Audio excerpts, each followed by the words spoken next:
So a volunteer opportunity to serve after hours at a crisis clinic while in college started Leslie off on her career path into nonprofit work to help others. She is wholeheartedly passionate about helping others and has spent her whole career that way. And as many discover, she learned that there can be a ladder from volunteer to program staff to now Vice President of Operations at Big Brothers Big Sisters Southwest Washington. The key is in understanding people and systems. Among Leslie's key accomplishments is creating a fundraising auction that now brings about $350,000 to support programs on behalf of children in need of bonds to a caring adult. The children of Thurston County who count on Big Brothers Big Sisters programs receive the benefit of Leslie's efforts every day. So, welcome, Leslie. Thank you for being here. And thank you for that intro. I am going to hand the mic over to Leslie, and she's going to share about her time kind of at Central, getting into advocacy, and then moving into her nonprofit career and where she is now. And then we will open it up for questions. But if you have questions throughout, please share them in the chat, and we will make sure they get asked during our Q&A section. So the floor is yours, Leslie. Thank you. Thanks everybody for joining me tonight. It's fun to see students from my favorite Central. Like Megan mentioned, my very first experience with nonprofit started right there in Augsburg with Aspen. Are you all familiar with Aspen that's there locally? Domestic abuse, sexual assault. I was unfamiliar when I first started as a student, and it was in my very first Psych 101 class that the professor was asking people to volunteer for Aspen, and in turn you got a little bit of extra credit. So that's part of my motivation originally, because any help I could get there. So it was a very, what I would say, involved volunteer opportunity. You know, some you're like, okay, I'll go spend an hour at such and such place handing out some materials or things. But when you signed up for this volunteer opportunity with the crisis clinic, it was at the time, I don't know how much it's changed now, but 35 hours worth of training that was state accredited training from, at the time, WICSAP and another organization. So it was very in-depth, and there was lots of role playing.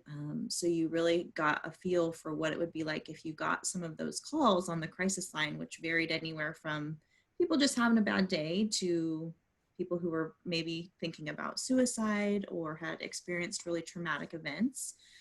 So when you think about just kind of jumping into that, and it was my freshman year, so I would have been, 18 or 19 years old. It really, I mean, instead of just getting my toes wet, I was all the way in and really enjoyed that experience. And so then was able to stay with Aspen for many, many years through my volunteerism. You know, in true nonprofit form, you're unable to maybe pay everybody the highest dollar amount. And so you really rely on a lot of people giving their time and volunteering. So I got to know the organization and other people there, and then kind of gained their trust and learned a lot just with hands-on experience, and then took on a position as their prevention education specialist, which was my main job, was to go out into the community and educate folks on the issues of domestic violence and sexual assault. Worked on some task forces with local law enforcement, which was really cool. Ran some things within the agency like support groups. And then again, with lots of nonprofits, wore many hats. So sometimes I would be in court with folks, and sometimes I would be watching somebody's kids that needed help while they were filling out paperwork, or a no contact order, things like that. And so then was there for, oh gosh, you guys might have to remind me, three years. And then from there transitioned to where I am now, Big Brothers Big Sisters, and started there in a program position, working with families and youth, essentially doing case management work, talking with families and matching them with mentors. And then had the opportunity to help with one of our events, and anyone who knows me knows that I love a theme and to make a cupcake and to have a party. So that was this other opportunity where I got to experience the other side of nonprofit work. And we know that, yes, it takes all the people and the efforts of volunteers, but then you need money to run those organizations. So now my job has been for close to 8 years. I'm in charge of raising all the money for the local organization, Big Brothers Big Sisters of Southwest Washington here. So we're just under $1 million in budget, and most of that I'm raising through events and talking to donors and things like that. I think for me, when I was getting ready to share with you guys tonight, when I think back to that very first experience with Aspen, at the time, kind of being motivated by a little bit of extra credit, but then it has completely set the trajectory of my life in nonprofit work. There are many times where people have asked me, well, why would you choose nonprofit? You could make so much more money, or you could travel, or do all of these things that maybe aren't instinctually things that happen with nonprofit work. But for me, it's always been kind of serving communities that are underserved and having a voice for folks that don't have them. That's really important to me, and not so much the money. So I think for each of you, and for anybody really, to figure out the motivations for your own time and work, because you spend so much time at work, having it really be something that you're passionate about and love is really, really important. So for me, reflecting, I don't regret any moment of that. And I'm really excited to be in this place that I am now, kind of in a different part of nonprofit work, but still connected to the missions of organizations that are really trying to make positive impacts in their communities. Because it takes a village. And I like that I'm part of a close network in the village wherever I'm at. It was the same in Ellensburg as it is here. Just networks of organizations that are working really, really hard for the people that don't have a voice or need some extra support in different times. So that's kind of my history around nonprofit work. I loved all of my time at Aspen. I recruited many other volunteers through friends and roommates that I had in college. If any of you are interested at all about my specific experience there and are interested in learning more about Aspen or volunteering, I can totally vouch that it was a wonderful experience, even though it's a very heavy experience. I don't know fully if they're doing the same type of volunteer work as they did when I was there. I don't, Megan, you might be able to help me there. But I would highly encourage anybody to be getting involved in a volunteer role to learn more about organizations, to kind of make some decisions about if it's something that you want to continue to do in the nonprofit world. That's kind of my gist. Did I miss anything? I don't think so. And I think we can ask you a couple questions on stuff we may want you to talk a little bit more on. And I think, as far as I know, Aspen is still running on kind of the same model that it was when you were there. And Okay. so recruiting through some departments on Central, like psychology, sociology, social services, and then bringing in volunteers, and then bringing up advocates through that program. Mm-hmm. But we will be sending out more information for anyone who may be interested in getting involved with Aspen in that way. So we'll send out an email after this meeting with that information for you guys. I guess one of my first questions, as I listen to you, is, I guess we'll focus first on Aspen or your time there. What would you say was like maybe your favorite part about working at Aspen, and not necessarily like your least favorite part, but the hardest part of working at Aspen? Great question. Thank you. My favorite part was definitely being able to work really closely with other organizations that I don't think I would have been able to had I not been in a position or associated all with a place like Aspen. So for example, because of the mission of the organization with domestic violence and sexual assault, I was very close with law enforcement and CPS and DSHS. And you guys know Ellensburg's such a small town. Having a pulse on some of those things and having really great relationships with those other folks made my job more enjoyable, and I learned so much. And I think I can speak to at the time when we worked with law enforcement locally, the law enforcement was very positive and wanting to receive training around working with clients who may have experienced one of those things, and really worked hard to educate all of their deputies and things on um, making sure that they were treating folks not out of their own biases or experiences, but getting real training from professionals and organizations like us. And so that was a real joy to not to have that kind of relationship, because you hear often about places that are very divided, or maybe a law enforcement has a totally different mindset around those issues, and it makes it really difficult to have a relationship. So at the time when I was at Aspen, that was really collaborative, and I'm so grateful because it definitely helped me from getting jaded around working with law enforcement or other folks that weren't on the same page. And then for sure, the most difficult part in working with that population that have experienced that kind of trauma specifically was kiddos who had experienced sexual assault. I mean, there were times where I would be in a hospital room with a kiddo and their parent or something, for an example, and just supporting them. But that's really heavy to be that person, and then also to know that, you know, these people that are so vulnerable and are trusting you are having to go through that. That was really, really hard. So one of my goals when I left Aspen was to still be serving people in a way that was meaningful to me, but I needed a little bit of a break from the really heavy traumatic experiences because of kind of that vicarious trauma. I didn't want to take too much on, knowing that I would carry that around. So when I started with Big Brothers Big Sisters, it was very much the flip end, and not that people aren't still experiencing those things, but the way that I'm supporting them is very different for Big Brothers Big Sisters than it was with Aspen.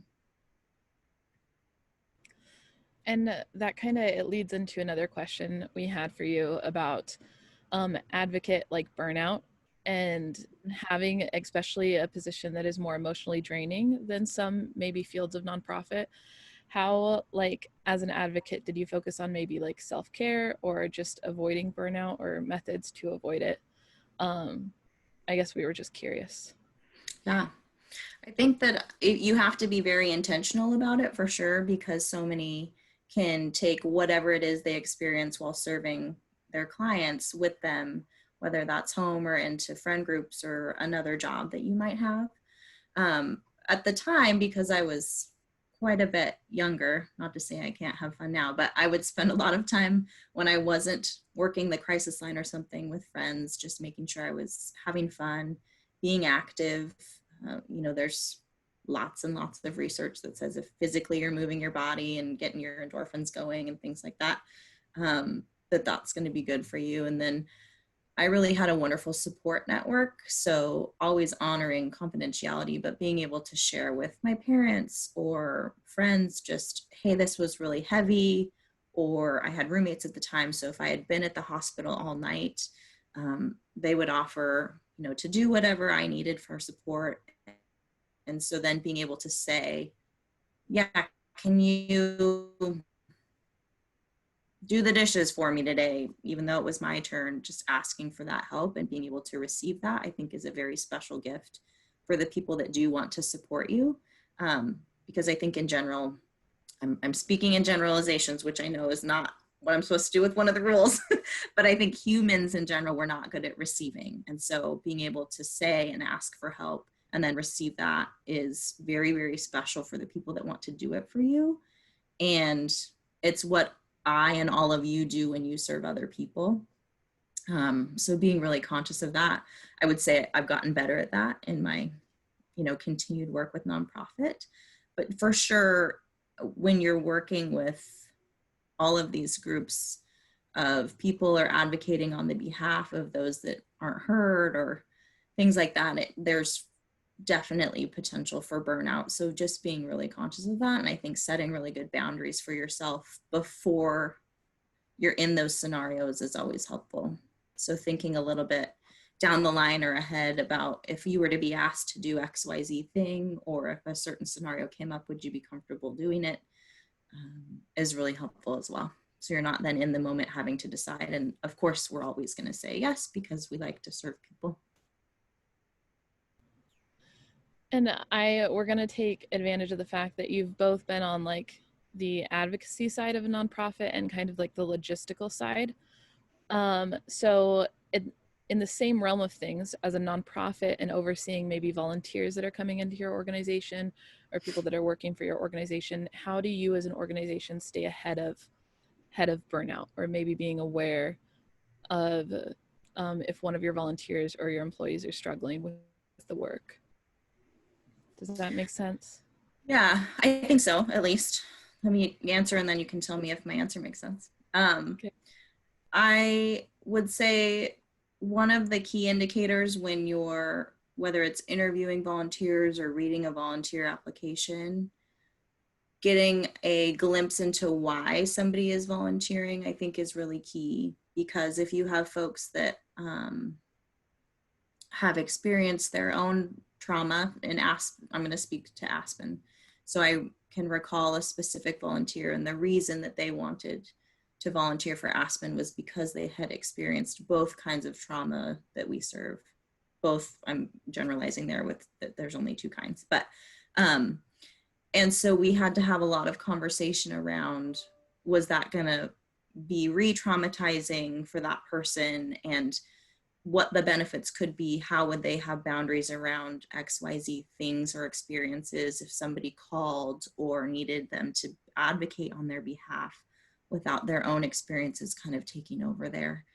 So I think if you can have more upfront conversations that are really sometimes forward and honest about the motivation for volunteering, you can get an idea about what then the potential issues or burnout will be later. Because I think you can have some folks that really, really want to give their all, and you can kind of tell even from the beginning that they will not have a good boundary, or they will do too much and being conscious for them if they're not for themselves around that, I think is important to look at.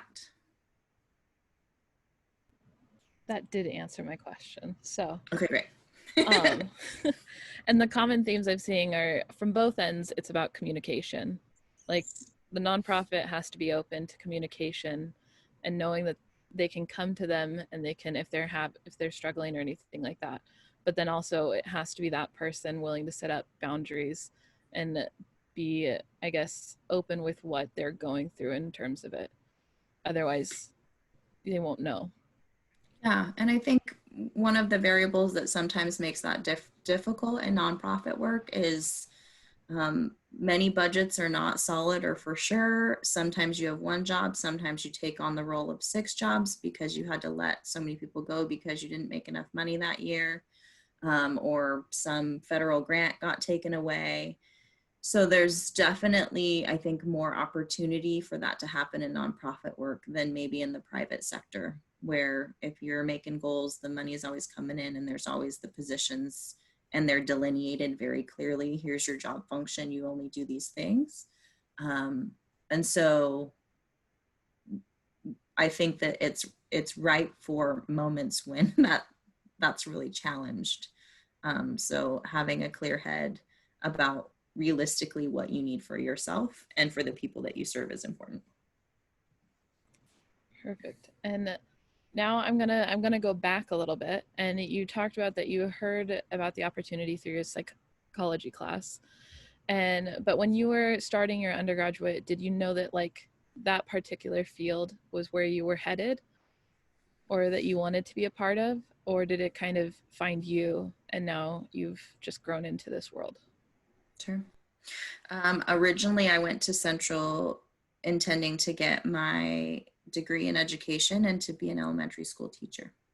My mother was a teacher and a public educator, and I thought that that would be just wonderful. And so it was literally that first Psych 101 class where I thought, okay, I don't think I want to teach. I want to do something else that's kind of more hands-on with people in a different capacity, which is funny because then by the time I was graduating, I wish that I had had a different degree.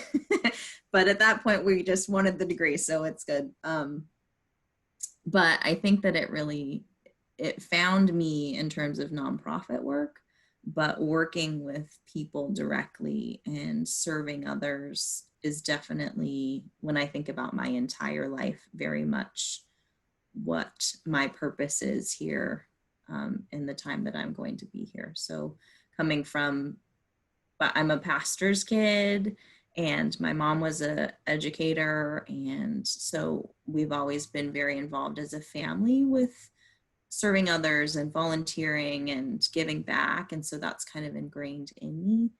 But then for sure with nonprofit specifically, that found me through Aspen. And then I just really loved that it wasn't based on people making quotas and if you could make more money. It was really about serving the clients as best as you could and advocating on their behalf. And that was the motivation for me. I love that. And if you could give advice, I guess most of us in here are students currently. If we're wanting to go into nonprofit or this kind of realm of service and giving to other people, what kind of skill sets do you think people should be working on, or maybe stuff they should be working on outside of their coursework? I think any opportunity that you can volunteer for an organization that kind of tickles your fancy a little bit to get your toes wet and experience it is by far better than, I shouldn't say better than any class you'll take. That's probably not fair. But I think that hands-on experience as a volunteer within an organization that maybe you love their mission, is just going to give you so much more in depth to really how it works and the parts that make you tick and the parts where you're not so sure about if you like it or not. So I think volunteer opportunities are always great. I think asking lots of questions. Many places that I have volunteered, have a paper application, some interview you as if it were to be a job, but for you to have lots of your own questions around some of the things that you're mentioning tonight. What does the organization have in place to ensure that those that volunteer and work there maintain self-care? What do the after hours policies look like for XYZ thing if you're volunteering for an after hours? What's the organization's relationship with other entities within the community? If you've heard good or bad things, I think asking about whatever those are, good or bad, help you to know if it's going to be a right fit for you. And I think realistically, a lot of the coursework that I would guess many of you are studying probably relates to some volunteerism that you've done in the past. So I think the other thing would be, I would challenge folks at times to step out of those boundaries and kind of boxes about, maybe you want to be a lawyer and you're studying law, and so you only volunteer with a legal organization. But to really stretch yourself and try something that's maybe the other side of whatever that would be. I shouldn't have gone legal because I have no idea what that other option would be. But something that would stretch you where you're using a different part of your skill set or brain to see like, oh, I didn't think about that. That would be really rad. Or, okay, no go, not a good choice. Because I think a lot of that stuff you don't know until you try. I would second that. I think volunteering is a great way to expand your knowledge or your comfort zone, and find things that you may have not known about yourself or things that you're passionate about.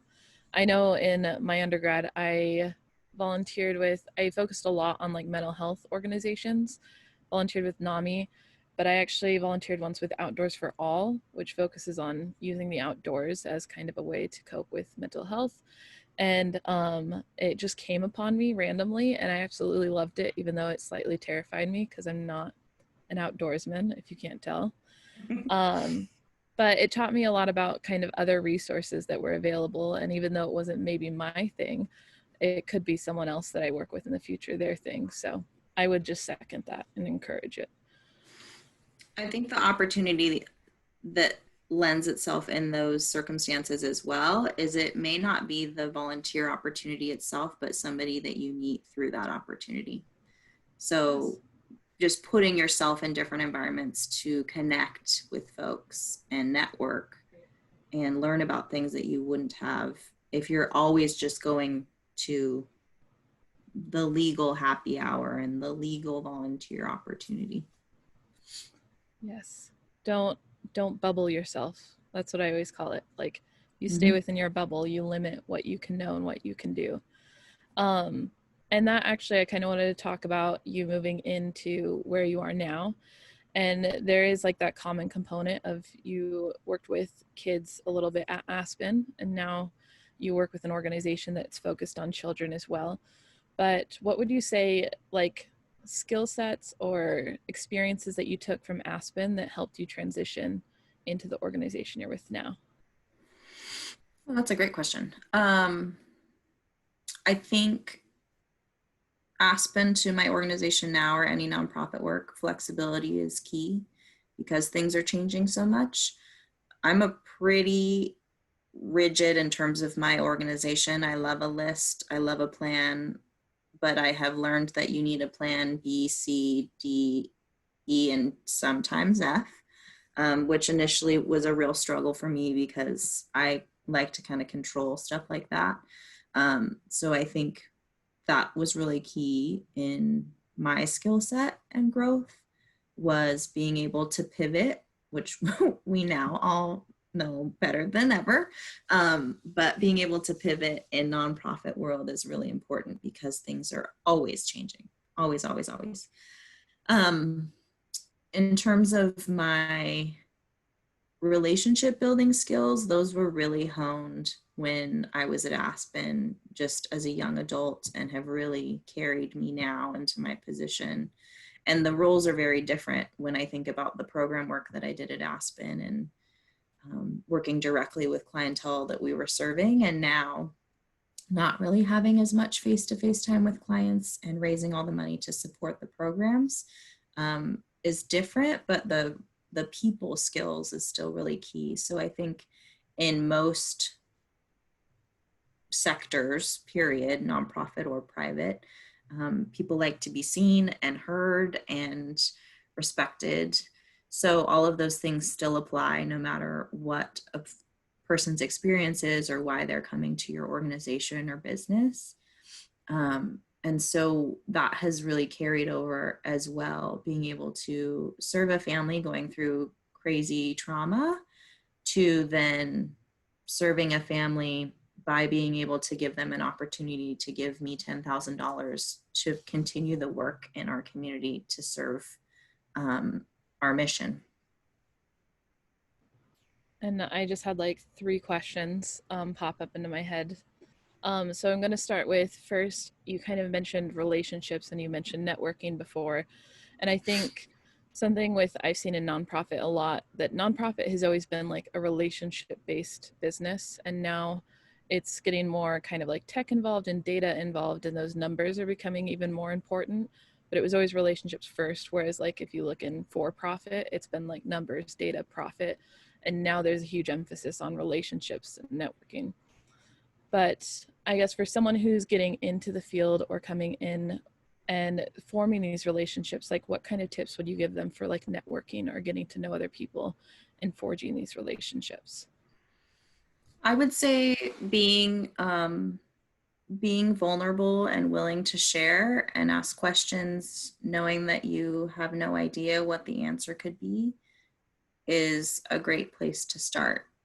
People want to relate. And so, whether it's about work or not, the organization you're with or not, asking somebody about what they had for lunch and does their kid like it too, and what they did over the weekend just starts to build that relationship where then you can get into the heavier topics. Or for me, if I'm going to ask you for $10,000, I don't just get to call and ask you for $10,000. I wish that I could, but being able to build a relationship so you have rapport and trust, I think that's what we all want. But I would also say, in terms of networking and going back to that theme, For me, even though I've always really thrived on building relationships, I had to really push outside of my comfort zone to be talking with people that maybe intimidated me or experts in the field where I knew that I was going to know nothing, but really taking that all in as a learning experience, and just trying to gain as much knowledge as possible helped me then build relationships moving forward. So I think vulnerability is really key there, I think would be my takeaway. Thank you. And I do want to ask you a little bit more about fundraising because I think it's a skill set that takes a lot of development and not everyone is a natural fundraiser, and I think it's an awkward topic too, especially when you're in a service-based industry, like you said, to maybe serve um, people or family or stakeholders and then return to ask for money, or it can be seen as awkward when you first start. So I guess you mentioned in your bio that that's one of like your accomplishments, and what does it take, I guess, to be an effective fundraiser for your organization? I would say that even though I'm in year 8 or 9 of doing it, it's still hard. I think sometimes it's still not naturally what I'm supposed to be doing. But for me, even though it is around raising dollars, it still all starts with relationships. So I think really honing your skill, but then comfort level around, if I ask for $10,000 and you don't give it to me, it's not about me. And there may be an opportunity for me to ask somebody else. So I think whether it's asking for money or in any instance where it might feel like a failure, it's not. It's one of those moments where you got to practice and you move on, and not everybody can give you $10,000. So I think being really truthful to yourself about those things aren't you. It has no reflection on your ability to do your job well. If I couldn't, then I wouldn't be raising $400,000 for an organization. But also practicing those skills, I think, is really important, whatever those are. So if I go back to Aspen, thinking about, I used to do presentations for the middle school and high school aged kids around healthy relationships and what that looked like. And middle schoolers are brutal. And I was a young adult and I thought, like, well, I'm pretty hip and with it and it's cool. I'm closer to your age than maybe so-and-so that would be coming and educating you around a healthy relationship. And the kids were like, yeah, no, this is lame. Like, we know what this is supposed to look like. You can't teach us anything. So having a little bit of a thick skin, but not too thick where it makes you jaded, I think is important as well, because that can get in the way of your ability to serve others. If you're like, okay, well, I do know better than you, because maybe I didn't. Maybe I still don't. Maybe those middle schoolers have an up on us and we're just all the dumb ones. I don't know.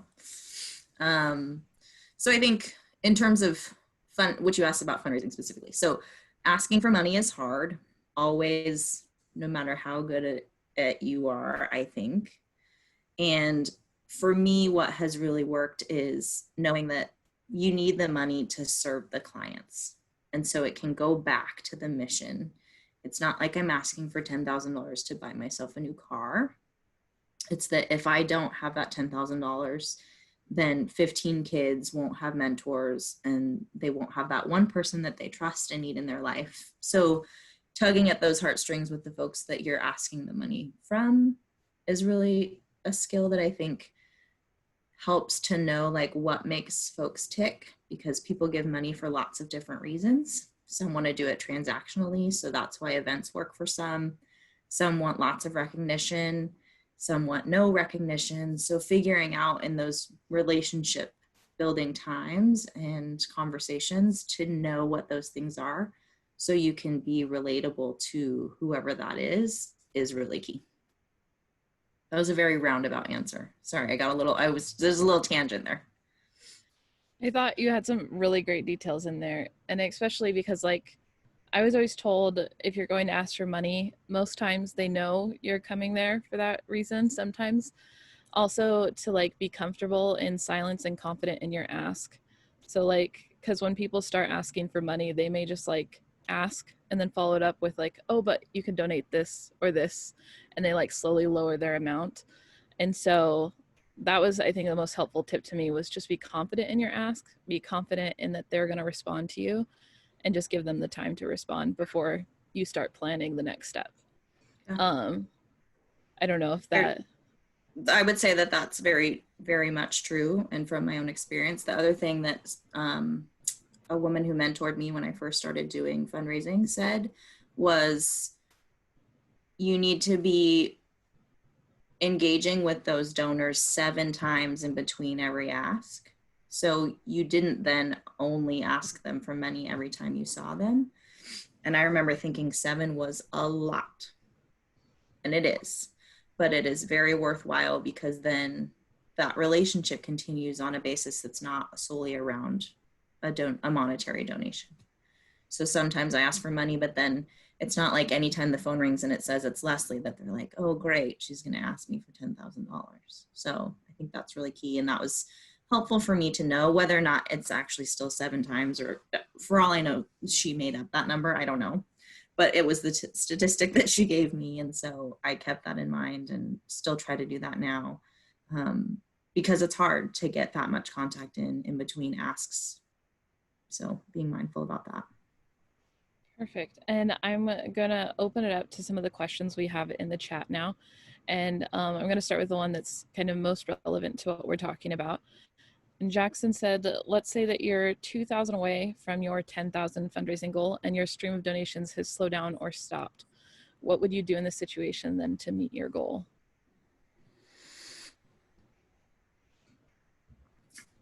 There are a few examples that I can give where that has been kind of a reality, whether it's that exact dollar amount, but close to my goal, but don't have it. One is to utilize our network of folks. So the ask doesn't come directly from me. So tapping into some folks that I know that know somebody else, or that have a better relationship, that can maybe help me build those dollars that I cannot do on my own. Again, being able to ask for help and knowing like, okay, they didn't give me that $2,000, but they might give it to Megan because she has a relationship with them. Great, I'm gonna ask Megan. And I don't have any pride around how the money gets to us, as long as the money gets to us. There have been moments too where we have done it in such small dollar increments, because the saying really is true that every dollar counts and every dollar matters. When COVID first hit this year, we were trying to tap into some folks to raise some dollars, because we actually had to cancel one of our events that typically makes about $50,000. And we had some sponsorships secured, so that made up a chunk of it, but there was about $20,000 that we needed to make up. And we came up with this campaign. It was a play on COVID-19 and $19 donations. And so we took a video of 19 different people. Some were big, some were little, some were donors, some were board members. My mom, I think, did one. And for 19 days in a row, we posted a video, and each person gave one of their 19 reasons why they give a little. And it didn't raise the $20,000, but it raised a chunk of that, which was wonderful. And it was just $19 at a time. So I think making giving accessible at all levels is really important as well, and not being attached just to those really big dollar amounts. Does that answer your question? Definitely. So our next question is kind of about starting your career at like a different age or a different time in your life, or even maybe from a different field or degree and switching over. So it says age can hurt individuals new to their career, whether they're a younger graduate or an older non-traditional grad. When did you see that transition happen when networking, where you saw potential stakeholders see you as the professional woman you are and not discount you due to your age or gender? It's a great question. When I think back to Aspen, the team that I worked with at the time, we were all young. Because I think even at the time, our executive director was maybe in her 30s. So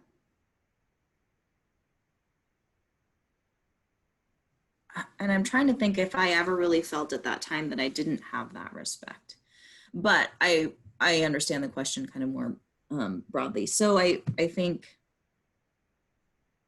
being able to show those that you work with and those that are in the community and those that are volunteering for you that you can do what you say and execute on things and have a plan, and being really confident in whatever that is, no matter what your age, will start to transition people's ideas around whatever your age is and what that means, young or old. And then I think like the more experience you have there and the more education and the more you can speak to whatever topic or issue is going to be helpful in shifting that stigma as well.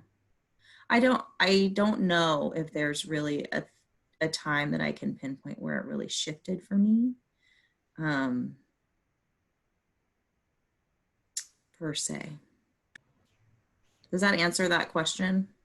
Yes, I Kind think of. it did. Okay. Because sometimes you're also just so in it and you're progressing.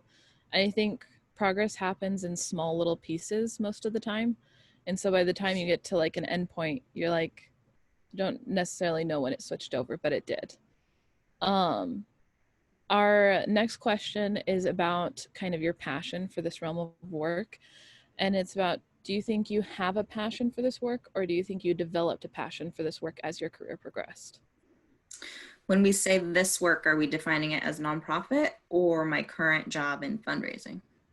Do Can we ask I would that say all? maybe your current job you're in, because I feel like, I think, Deanna, did you have a specific, um, were you more specific to her career, like the organization she's with now, or the nonprofits aspect? I was trying to think, since she clarified, how about overarching? Because I think the two are actually very closely tied. You're fundraising for a nonprofit, correct? Correct. Okay, so as a executive director, Not quite. I'm considered our VP. okay, so as your VP, have you developed a passion for making things? How about this? For making things happen, or do you think you always had that passion? Okay. Um, I would say it's a little bit of a two-part answer in that I have very much always, since I was a child, like if we could have my mother here on Zoom with me, she would say that I've always loved to plan and help people and kind of serve others since I was very, very young. But I think the way that that has transpired in my career work has been a little bit different in the way that I do that, with some of that boundary setting and knowing that being able to serve others is really this gift, and taking a different responsibility for what that means versus when I was younger and it was, passing out cupcakes at my parents' Christmas party and really loving that. So I think it's a little bit of both. It was part of who I am, and then I've been able to develop that. And especially now, when I think about when I used to do very program centric work, I thought, oh my gosh, I could never raise money. I don't like asking people for money. I could never do that. And then I did that, and now being on the other side of kind of more administrative and the financial piece, I still very much at times miss the programmatic piece where I have that one-on-one with clients. But there is some real joy in knowing that I'm providing the dollars to make sure our mission happens. And I think that that has really been a development that I never would have chosen for myself when I first started my career. So that part specifically has shifted a lot. Does that answer your question, Deanna? Oh, yes, it does. Thank you. Great, my pleasure. Okay, so I think we're going to move into our last question, unless anyone has an additional question they want to put into the chat at the last minute. But Dylan wants to know, and this is definitely focused on causes and doing good in the world, if you could enact a permanent and progressive law that would be a breakthrough and change the world for the better, what would it be? Okay. Good one, Dylan. Permanent and what was it? Progressive? Yeah. I have no idea what my answer is.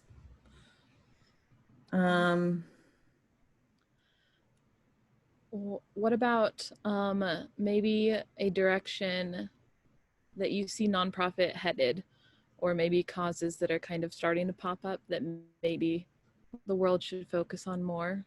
Something like that, maybe.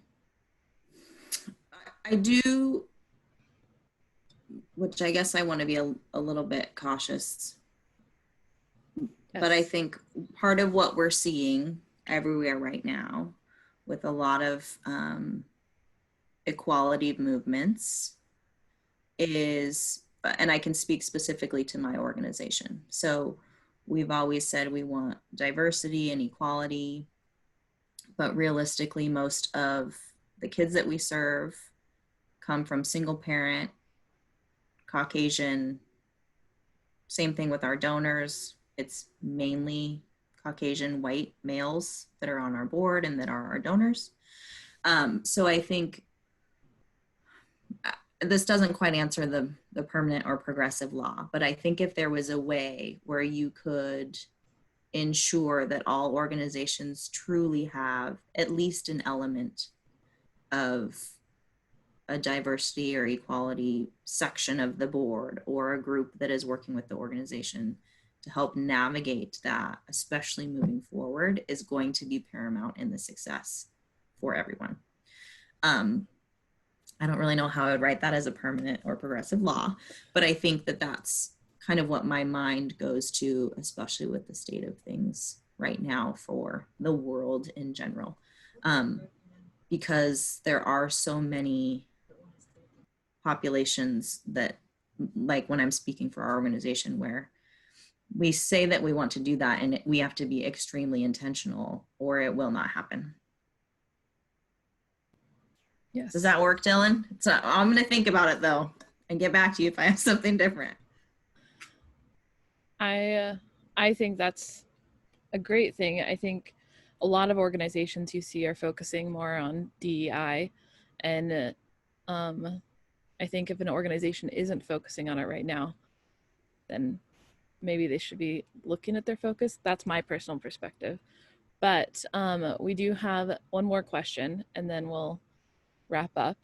But Ruby wanted to know, how do you define your experience when asked about like your qualifications and roles, since volunteer work is, in her experience, often many roles and doing things here and there? How do you define your experiences when asked about them? I'm sorry, what you were... So I think, and Ruby, you can correct me if I'm wrong, but when you go in and you have volunteer work maybe on your resume or you're applying for a position, and you may not have a set like volunteer role, but you are just helping with things like in the organization, how do you, I guess, communicate your qualifications from that work or from that experience? Gotcha. Okay. Thank you for helping me navigate that one. What I would say and what I do actually with my own resume, or did, I don't do it as much now because I am kind of far away from a lot of the volunteer work that I did many years ago, but I tried to bullet out the impact of that volunteerism, or write a short narrative, because I think, like you're probably mentioning or have experienced, if you just say, I was a crisis line volunteer for Aspen, that doesn't necessarily tell anybody what you did or how you did it. So I would, for example, with that bullet point, that I went to 35 hours of training that was state accredited to be able to do that volunteer work. So that would show that I dedicated many hours as a college student on a weekend to do that training. So I am dedicated and had follow through and can be accountable. But then also that I continue to do that, and I had X amount of volunteer hours every month. And here's what I did during that time to kind of paint the picture for whoever that employer or future volunteer coordinator would be. That would be my suggestion to help there. Yes. And I for my own volunteer work, what I've done is look at like those actionable skills or the hard skills that you've taken away from it. And then if I'm applying to a certain position, looking and just definitely applying those to that job in particular and highlighting those so it communicates, yes, I learned these skills and I may have not had a set role, but I really built this up, this experience during my time with that organization. Yeah, that's great input. So, well, I want to say thank you for joining us and thank you for sharing. Thanks for having me.